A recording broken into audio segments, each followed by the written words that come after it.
Ang sarap ng ulam natin ngayon, guys. So, igado aladea. So, yan. Favorite ko talagang igado, guys.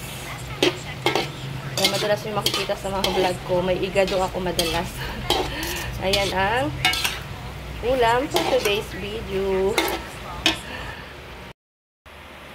So, ayan. Mainit na ang mantika, guys. So, simulan na natin mag-isa ng bawang sibuyas. Ayan.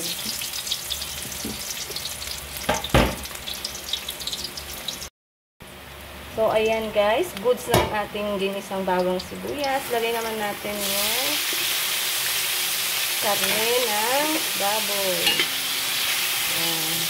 So, napalambot ko na yan guys. Pinakuluan ko na kanina itong karne. Talaga nagpapakulo ko ako ng karne. Ayan. So, igisa na rin natin dito yung karne ng baboy. Ayan.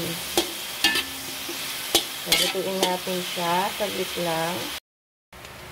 So, ayan guys. Nag-golden brown ang ating meat. So, next na natin yung patatas at carrots. Guys. Ayan. So, kanina, na-fried lang natin yung carrots and patatas. So, pina-fried ko talaga yan guys. Ayan. So, mekos-mekos lang tayo dito, guys. Yan.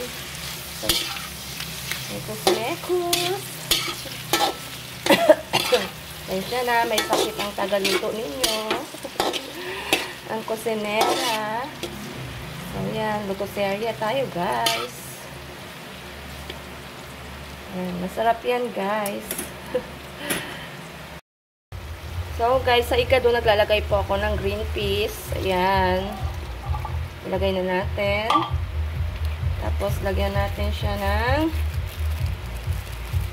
pamenta. Unti lang. Yung, kayo nang bahala. Tapos, unting magic sarap.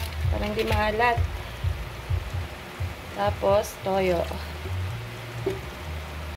So, naglalagay din po ako, guys, ng red bell. Sa hulihan ko na siya nilalagay. So, almost done na to, guys.